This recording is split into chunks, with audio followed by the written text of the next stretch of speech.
Hi everyone. Let's dive into the nitty-gritty of singing Gregorian chant. Jubilatem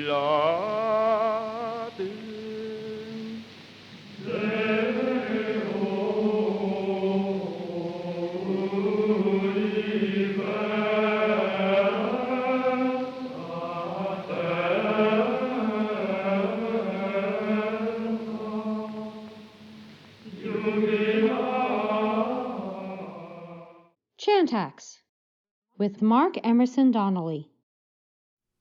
So for this episode of ChantHacks, I thought we would dive into looking at the neumes, not so much to study them so that we can understand them from an academic standpoint, but how can they help us sing the chant better? In other words, what's the hack in the neume? What I thought I would read to you is just a little bit out of Laus and Ecclesia. And let me grab my glasses here so I can read it. This is from Lesson 11 of Level 1 of Laus. It's the interpretation of neumes. Now, neume comes from the Greek word pneuma, which means breath. So a neume represents kind of an outgoing on our part, and in this case, particularly with regards to singing. Neumes are not random assemblages of notes devoid of signification. Even if their value is primarily melodic, they constitute a kind of material element susceptible to being animated and vivified by the text, rhythm, and style. They then become indirectly expressive and can thus be the object of a specific interpretation. So, the neume is not just two notes. So it's not simply re, mi. It means more than that. And that particular configuration, a lower note followed by a higher note, is a configuration we call the Podatus. Dom Gajard, who actually you hear on the opening music, he's the cantor that sings the Jubilate. Dom Gajard often used to say in jest that a special place would be reserved in heaven for those who could sing the Podatus correctly. That's because it's sung very poorly often. It's simply either sung as two notes of even strength, or it's sung with the top note being louder than the bottom. So it'd be sung re mi, re mi. So let's look at this. The ascending character of the Podatus naturally gives it the value of an élan. Élan is a lift up. It has to lift. So if you go re mi, it's not so much a lift, but kind of a push. A lift would be re mi. So let's see what else Laus tells us. The first note leads to the second. Whatever the interval that separates the two notes, the first of these two is thus normally more stressed, whereas the second, being higher, is also lighter. It's a light note. Above all, these two notes are joined, the warmth of the first blossoming out into fluidity into the second, without any vocal rupture between the two. Another thing that often people will sing, ah, ah, ah, ah, and there's no join between them. If you see on the side there, if you're watching this rather than simply listening to it, you'll see that there are 5 instances of the Podatus. Well, let's look at the first 3. Okay? We have re, mi, mi, sol, fa, te. Now, those were just the notes. But how does the Podatus tell us to sing these notes? Well, it's not ah, ah, ah. It's telling us rather that we sing these with that notion of the lift, that notion of the élan. Re, mi, sol, fa, te, not fa, te, bam, ba. No, we don't do that. Fa, te, ah. Okay, so that's the Podatus. It's kind of that simple. There's some nuances beyond that, but if you pay attention to the Podatus with that actually little amount of care, then your chant will start to come alive. Okay?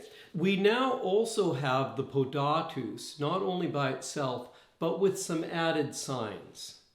The first one we're going to look at is if there is a horizontal epizema. The little short line looks like, for you musicians out there, looks like a tenuto mark. Okay? And what does that do? Well, we saw that we had D, D, D. Well, we kind of sing it the same way, as it says here in Laus. This interpretation applies all the more if the Podatus is marked with an epizema of expression. So if we look at that fourth one, we had mi, sol, on the first one, but with the epizema, we have mi, sol, ah, ah. Dom Ibert de Roquette says you can even lengthen it to up to the double of the note. But that would be a special occasion, and it would depend on how you want to express the note. So what you want to do when you have it on the epizema, you just don't want to go which is what a lot of scholars do. They'll simply just lengthen that note. But really, what the notation indicates is that there's a bit of swelling on the note or enlargement. But the top is still soft. Okay? Then lastly, as it says here in the text, when the Podatus is doubly dotted, each note forming a binary composite pulse. That means there's 2 beats on each note. So here's something you need to know. If there's a dot on a note in Gregorian chant, it doesn't add half onto the note. This is for all you musicians out there who read music. It doesn't add half of the note, but it actually doubles the note. So what we have instead of a single pulse or a single note, we have a note with double in length. So if we look at the fifth one in our diagram here, we'll see that there's a dot on each note. So in which case, each one of those notes has a bit of a build and then a bit of a relaxation. Okay, so we get something like this. Sol, la. Now, again, it's still, the top note is softer than the bottom note. So there's a build in the bottom note, and there's a build in the top note, but the one in the top note, a little less so. So we have sol, la. Okay, so if it was on one syllable, D, D. Now, the one thing we want to avoid on that is we don't want to get what's called sausage singing. D, something like that. D. Okay, so what do we do with this now? Well, how do we put this into practice? Well, we have a Sanctus here. This is an ad libitum. It's not from any particular set of Mass ordinary. And this has a lot of Podatus in it. So you'll see there we have, it starts off with, I'll give myself a pitch here. Sanctus. So you see it starts with 2 Podatus. Yam bam ba. So we don't go yam bam bam bam ba. sanctus, but sanctus. So we get a nice rhythm in that. Then you'll notice on the second sanctus, there's another podatus. Third sanctus, podatus on the second syllable there. And so on. There's several. And you'll notice there's different neumes in there. We'll be getting to those in future podcasts. So what I thought I'd do is I would sing this for you. And why I think this is a good one also is that this is part of a ordinary that I put together that I just simply call Missa ad libitum. Since it's at liberty, I put the various parts of the Mass together. I've actually used this ordinary since we were in Pennsylvania back in the 1990s. And it's quite a nice Mass, especially for a parish just starting out with the Latin Mass. It's very tuneful, as Father Bachman here at Clear Creek said. It's very tuneful, and it's not that difficult. This Mass sort of cuts down the middle. You can use it for a regular Sunday, but it also sounds festive enough for even your patronal feast day. Okay, so here we go. This is the Sanctus ad libitum 4 with a lot of podatus in it. Sanctus, Sanctus, Sanctus Dominus, Deus Sabaoth, pleni sunt celi et terra gloria tua. Hosanna in excelsis, benedictus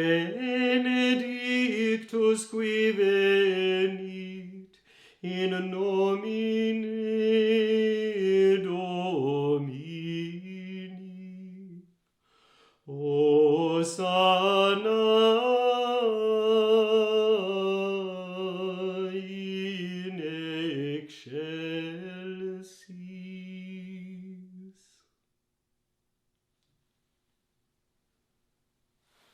So there you go. There's the Podatus in action, or at least in demonstration. Of course, it's in action when you sing it at Mass or the office, or even just simply prayer at your own home. Okay, God bless, and we will see you later. Again, I'd like to thank the St. Gregory the Great Foundation of Nebraska for their support. It's wonderful to be able to get working on these podcasts, plus working with Domus Mariae and speaking with a lot of people. There's other parishes and schools who are interested. I hope that I'll hear from some of you who would like to get something like Domus Mariae started in your parish, community, or even just amongst your friends.